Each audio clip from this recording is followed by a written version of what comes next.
ആണ് ഇവളുടെ കൂടെ കർത്താവുണ്ട്. അത് ആരിലുണ്ടാകാൻ പോകുന്ന മാറ്റമാണ്. ആരാധിച്ച് ആരാധിച്ച് ആരാധിച്ച് കർത്താവ് ഒരു കൂട്ടായ്മയായി മാറിയെന്ന് ഉള്ളൊരു അനുഭവം ആ ആൾ നിൽക്കുന്ന സ്ഥലത്ത് രൂപപ്പെടുമ്പം ആ വ്യക്തിയുമായിട്ട് ബന്ധപ്പെട്ട ഇടങ്ങളിൽ ആ ദൈവികമായ ഇടപെടലുകൾ ഉണ്ടാകുമ്പം സമൂഹത്തിന്, കൂട്ടായ്മയ്ക്ക്, സഭയ്ക്ക്, ലോകത്തിന് മനസ്സിലാകും ഈ ആളുടെ കൂടെ കർത്താവുണ്ട്. ആ കർത്താവ് ഉള്ളവരെ ആർക്കെങ്കിലും ഒഴിവാക്കി പോകാൻ പറ്റുമോ? ഇല്ല പ്രിയപ്പെട്ടവർ. നമുക്ക് അവഗണനകളെക്കുറിച്ചുള്ള വിഷമങ്ങളൊക്കെ ഉണ്ടെങ്കിൽ അത് പരിഹരിക്കാനുള്ളൊരു മാർഗം പ്രാർത്ഥിക്കുന്ന ഒരു അമ്മയായിട്ട് മാറുക, ആരാധിക്കുന്ന ഒരു അപ്പനായിട്ട് മാറുക, ആരാധിക്കുന്ന ഒരു കുഞ്ഞായിട്ട് മാറുക. ദൈവം ഇടപെടുന്ന അനുഭവങ്ങൾ പ്രിയപ്പെട്ടവർ തുടർച്ചയായിട്ട് ഉണ്ടായി കഴിയുമ്പോൾ മനുഷ്യന്റെ തിരസ്കരണം നമുക്ക് നോവായിട്ട് മാറത്തില്ല. ദൈവം കൂടെ ഉള്ളവർക്ക് ആരുടെ അവഗണന? നിങ്ങളൊരു വചനം കൂടെ എടുക്കാവോ? റോമ 8 എടുത്ത്. റോമ 8. ഒത്തിരി പ്രയാസങ്ങളിലൂടെയൊക്കെ കടന്നു പോകുമ്പം നിങ്ങൾ വായിച്ച് സന്തോഷിക്കേണ്ട ഒരു വചന. അതങ്ങനെ ആകണം ആദ്യം. നമുക്ക് അതിൻ്റെ പരിമിതി എനിക്ക് നിങ്ങൾക്കുമുണ്ട്. പക്ഷേ അങ്ങനെ ആയാൽ പ്രിയപ്പെട്ടവരെ, ലോകത്തിന്, മനുഷ്യർക്ക് നമ്മളെ തള്ളി മാറ്റിയിട്ട്, നമ്മളെ അവഗണിച്ചിട്ട് അങ്ങനെ സന്തോഷിച്ചുകൊണ്ടിരിക്കാൻ പറ്റത്തില്ല. നമ്മൾ ആ അവഗണന കൊണ്ട് മരിക്കത്തില്ല, നമ്മളില്ലാതാവത്തില്ല. ഈ വചനം 8:31 മുതൽ വായിച്ചേ. 8:31 മുതൽ ഇതിനെക്കുറിച്ച് നാം എന്താണ് പറയേണ്ടത്? ദൈവം നമ്മുടെ പക്ഷത്തെങ്കിൽ ആര് നമുക്ക് എതിര് നിൽക്കും? സ്വപുത്രനെ പോലും ഒഴിവാക്കാതെ നമുക്ക് എല്ലാവർക്കും വേണ്ടി അവനെ ഏൽപ്പിച്ചു തന്നവൻ അവനോടുകൂടെ സമസ്തവും നമുക്ക് ദാനമായി നൽകാതിരിക്കുമോ? ദൈവം തെരഞ്ഞെടുത്തവരുടെ മേൽ ആര് കുറ്റം ആരോപിക്കും? നീതീകരിക്കുന്നവൻ ദൈവമാണ്. ആരാണ് ശിക്ഷാവിധി നടത്തുക? മരിച്ചവനെങ്കിലും ഉത്ഥാനം ചെയ്തവനും ദൈവത്തിൻ്റെ വലതുഭാഗത്തിൽ നമുക്ക് വേണ്ടി മാധ്യസ്ഥം വഹിക്കുന്നവനുമായ യേശു ക്രിസ്തു തന്നെ. ദൈവം നമ്മുടെ പക്ഷത്തെങ്കിൽ ആര് നമുക്ക് എതിര് നിൽക്കും? ദൈവം തിരഞ്ഞെടുത്തവരുടെ മേൽ ആര് കുറ്റം ആരോപിക്കും? ആരാ നമ്മളെ വിധിക്കേണ്ടത്? ആരാ? ഇവിടെ നമ്മൾ ഏറ്റവും കൂടുതൽ ഞെരുങ്ങുന്ന എന്താ? അവരത് പറഞ്ഞു, ഇവരിത് പറഞ്ഞു, അവർ പറഞ്ഞു കൊള്ളത്തില്ല എന്ന് പറഞ്ഞു, അവർ പറഞ്ഞു നീ വരണ്ടെന്ന് പറഞ്ഞു, അവർ പറഞ്ഞു നീ നീ നീ ചെയ്തിട്ടൊരു കാര്യമില്ല എന്ന് പറഞ്ഞു. അതെല്ലാം ജഡ്ജ്മെൻറ്റ്സ് ആണ്. അതാരുടെയാ? മനുഷ്യൻ്റെ. പക്ഷേ വചനം പറയുകയാണ് ആരാണ് ശിക്ഷാവിധി നടത്തുക? ആരാണ്? Who is the judge? Jesus alone. അപ്പം എന്താണ് മാനദണ്ഡം? ജീവിതത്തിൽ ജയിച്ചോ ജയിച്ചില്ലയോ എന്നൊക്കെയുള്ള മാനദണ്ഡം എന്താ? നമ്മളിപ്പോൾ ഞാൻ ഒരു ഉദാഹരണം പറയട്ടെ. നമ്മൾ മലയാളി പറയുന്ന ഒരു വാക്കാണ്, നമ്മുടെ കുഞ്ഞുങ്ങളോ നമ്മുടെ കുടുംബാംഗങ്ങളോ ആരെങ്കിലുമൊക്കെ വിദേശത്തോട്ട് കടന്നാൽ, അല്ലെങ്കിൽ പെട്ടെന്നൊരു നല്ല ജോലി കിട്ടിയാൽ, വലിയ സാലറി മേടിച്ചാൽ നമ്മൾ പറയുന്നൊരു വാക്കെന്താ? അവൻ രക്ഷപ്പെട്ടു, അവൾ രക്ഷപ്പെട്ടു. ഞാൻ വിദേശത്തൊക്കെ ഇടയ്ക്ക് ധ്യാനിപ്പിക്കാൻ ചെല്ലുമ്പം ഞാൻ അവരോട് പറയും, നിങ്ങളെക്കുറിച്ചല്ലോ നമ്മുടെ കേരളത്തിൽ വലിയൊരു തെറ്റിദ്ധാരണയുണ്ട് കേട്ടോ, നിങ്ങൾ രക്ഷപ്പെട്ട മനുഷ്യരാണ്. പക്ഷെ നിങ്ങളുടെ കൂടെ ഒരു ദിവസം ചെലവഴിച്ച് കഴിഞ്ഞപ്പോൾ മനസ്സിലായി ഇതാണോ രക്ഷ? നിങ്ങൾക്ക് ഞങ്ങളെക്കാൾ വിഷമാണ്. നിങ്ങളെക്കുറിച്ച് വല്ലാതെ തെറ്റിദ്ധരിക്കപ്പെട്ടു പോയി, ഞങ്ങൾ രക്ഷപ്പെട്ടു. വാട്ടി രക്ഷ? അതൊന്നും രക്ഷയല്ല. രക്ഷ രക്ഷകനിലെത്തുന്നത് മാത്രമാണ്. രക്ഷ കർത്താവായ യേശുവുമായിട്ട് ബന്ധപ്പെട്ട വാക്കാണ് രക്ഷകൻ. എന്താണ് അപ്പം രക്ഷയുടെ മാനദണ്ഡം? മക്കളെ, അമേരിക്കയ്ക്ക് പോയതാണോ? കാനഡയിലുള്ളതാണോ? ചോദിക്കുക അവരോട്. നിങ്ങളും കുറേ പേരെങ്കിലുമൊക്കെ അവിടെ പോയിട്ട് വന്നവരാണ്, അല്ലെങ്കിൽ അതിൻ്റെ ഇടയ്ക്ക് വന്നിട്ട് അവധിക്ക് വന്നവരും കാണും. അതൊന്നും രക്ഷ. അതൊരു ലാൻഡിൻ്റെ ഒരു മാറ്റമൊന്നും മാത്രമേ ഉള്ളൂ. കുറച്ച് സാമ്പത്തിക സൗകര്യം വർദ്ധിപ്പിച്ചാൽ, കുറച്ച് റോഡ് സൗകര്യം കൂടിയാൽ, കുറച്ച് മോഡേൺ ഗാഡ്ജറ്റ്സിൻ്റെ ഉപയോഗത്തിൽ സ്പീഡ് കൂടിയാൽ രക്ഷയാവുമോ? ആവുമോ? വല്ലാതെ നമ്മൾ തെറ്റിദ്ധരിക്കപ്പെട്ടിരിക്കുകയാണ്. മനുഷ്യ ഹൃദയം വല്ലാതെ വഞ്ചിക്കപ്പെട്ടിരിക്കുന്നു. കുറച്ച് കൂടിയ ഭക്ഷണം കഴിച്ചാൽ നമ്മൾ രക്ഷയാവുമോ? കുറച്ച് പുതിയ അസുഖം കൂടെ വന്നിട്ട് 48 തപ്പ് അല്ലേ? പഴയ ചേമ്പും ചേനയൊക്കെ ഉണ്ടാകുന്ന അത്രയും പെട്ടെന്ന് പോകുന്നില്ലായിരുന്നു അല്ലേ? ബർഗറും പിന്നെ എന്തൊക്കെയോ സാധനം വന്നപ്പോഴത്തേക്ക് പിള്ളേർ വരെയാണ് പടപടയെന്ന് പോകുന്നത് അല്ലെ? അത് മാത്രം കഴിക്കുമ്പോഴേ നമ്മൾ വിചാരിക്കുകയാണ് എന്തൊരു നല്ല ഡെലീഷ്യസ് ഫുഡ്. അത് നമ്മളെയോ നമ്മുടെ മക്കളെയോ സഹായിക്കുന്നില്ല. നമ്മൾ കേട്ടിട്ടില്ലാത്ത അസുഖങ്ങളൊക്കെയാണ്. രക്ഷയുടെ മാനദണ്ഡം യേശു മാത്രമാണ്. ആരാണ് ശിക്ഷാവിധി നടത്തുക? കർത്താവായ യേശുവുമായിട്ടുള്ള ആഴമായ ബന്ധമുള്ള ഒരാളാണ് ഏറ്റവും വലിയ നിക്ഷേപമുള്ള ആൾ. ബാക്കി എത്രയോ പേരുടെ നിക്ഷേപമാണ് ആർക്കും കണ്ടെത്താൻ പോലും പറ്റാതെ പോയിരിക്കുന്നതെന്നറിയാം. പ്രത്യേകിച്ച് തിരുവല്ല, പത്തനംതിട്ട ഈ ഭാഗത്തുള്ളവരൊന്ന് ശ്രദ്ധിക്കുന്നത് നല്ലതാണ്. പഠനങ്ങൾ പറയുന്നതില്ലേ, നമ്മുടെ ഒത്തിരി അച്ചായന്മാരുടെ നിക്ഷേപം ആർക്കും അനുഭവിക്കാതെ പോയി എന്നാണ് പറയുന്നത് കേട്ടോ. കോടിക്കണക്കിന് രൂപ, 1 രൂപ പോലും ഉപയോഗിക്കാൻ പറ്റാതെ. അപ്പം അതുകൊണ്ട് പ്രിയപ്പെട്ടവർ, അതൊന്നും രക്ഷയുടെ മാനദണ്ഡമല്ല. കുന്നുകൂടിയ സമ്പത്തിന് എന്നെ രക്ഷിക്കാൻ കഴിവില്ല എന്ന് അറിയുന്ന നിർണായകമായ സമയങ്ങൾ ICUലും വെന്റിലേറ്ററിലും ഒക്കെ എത്തുന്നതിന് മുമ്പ് അറിയുന്നത് നല്ലതാണ്. അതിനൊന്നും എന്നെ രക്ഷിക്കാനുള്ള കഴിവില്ല എന്ന്. ആ തിരിച്ചറിവ് എനിക്ക് നിങ്ങൾക്കും വേണം പ്രിയപ്പെട്ടവരെ. Hallelujah, hallelujah. നമ്മുടെ സമയം പൂർത്തിയാകുന്നത് കൊണ്ട് അച്ഛൻ വേഗം പറഞ്ഞ് അവസാനിപ്പിക്കാം. പ്രിയപ്പെട്ടവർ, എന്താണ് നമ്മൾ പറഞ്ഞത്? എന്ത് അനുഗ്രഹത്താലാണ് ആ എത്യോപ്യക്കാരന് അനുഗ്രഹം കിട്ടിയത്? എന്താണ്?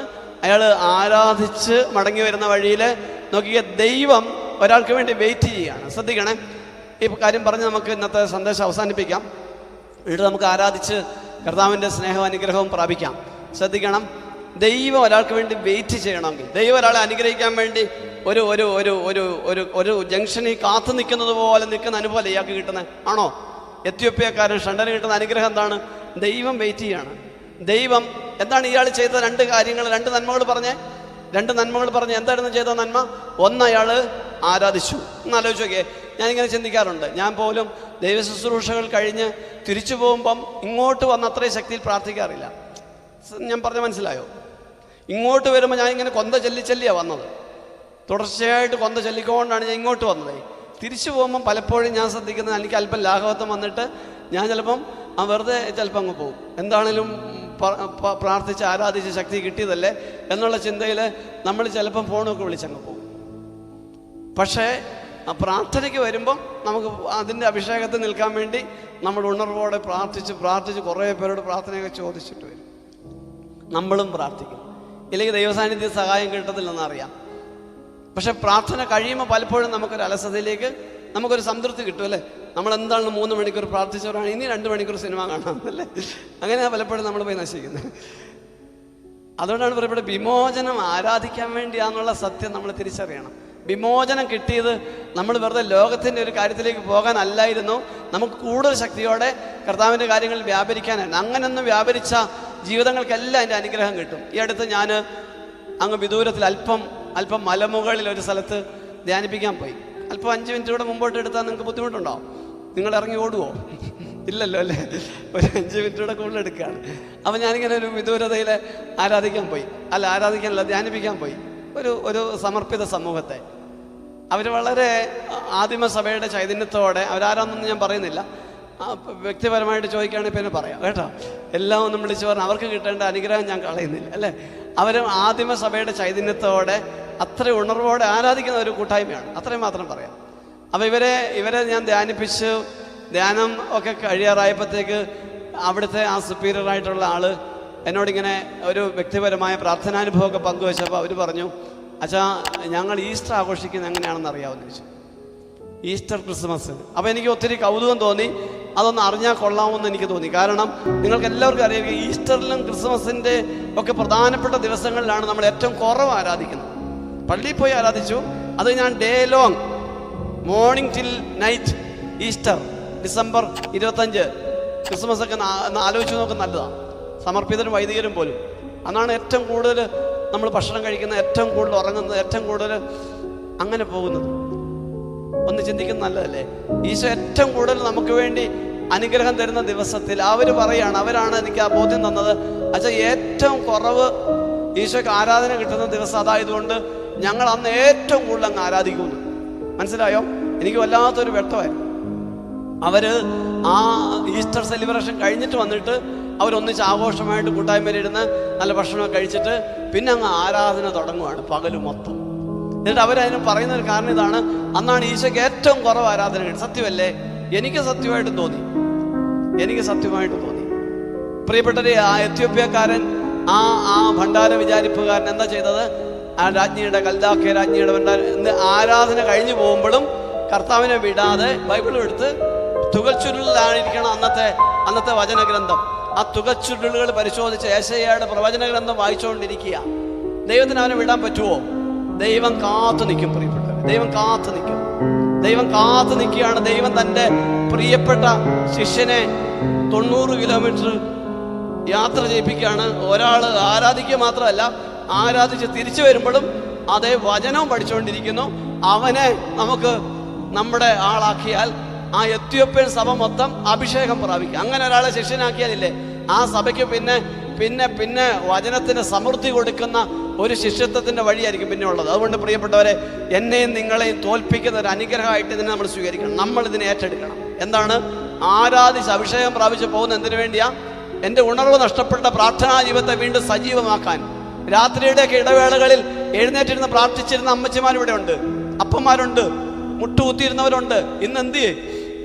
ഇന്നത്തെ ഈ രാത്രിയിൽ നമ്മൾ ആരാധിച്ച ശേഷം നമ്മൾക്ക് നഷ്ടപ്പെട്ട നമ്മുടെ ആത്മീയ ആ ചൈതന്യമില്ലേ, ശക്തിയില്ലേ? അന്നൊരിക്കൽ അങ്ങനെ ഞാൻ മുട്ടുകുത്തുമായിരുന്നു.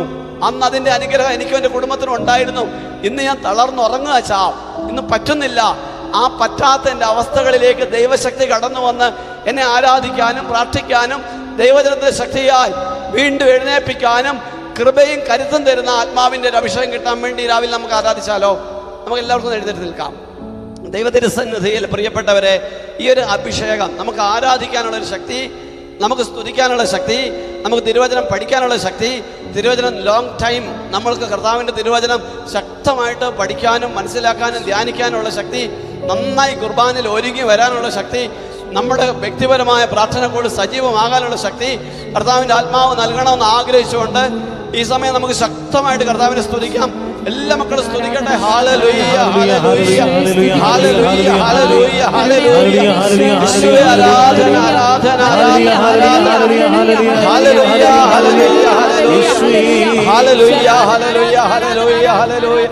കർത്താവേ, അങ്ങയുടെ മഹത്വം കർത്താവേ ഈ കൂടാരം മുഴുവനിലേക്ക്, ലോകം മുഴുവനിലേക്ക് അങ്ങയുടെ തിരുവചനം കേട്ടുകൊണ്ട് എല്ലാ മക്കളിലേക്കും വ്യാപരിക്കട്ടെ. കർത്താവേ, പ്രാർത്ഥിക്കാൻ, ആരാധിക്കാൻ, സ്തുതിക്കാൻ, ദൈവവചനം പഠിക്കാൻ അഭിഷേകം തരണമേ അപ്പാ, മഹത്വം തരണമേ അപ്പാ.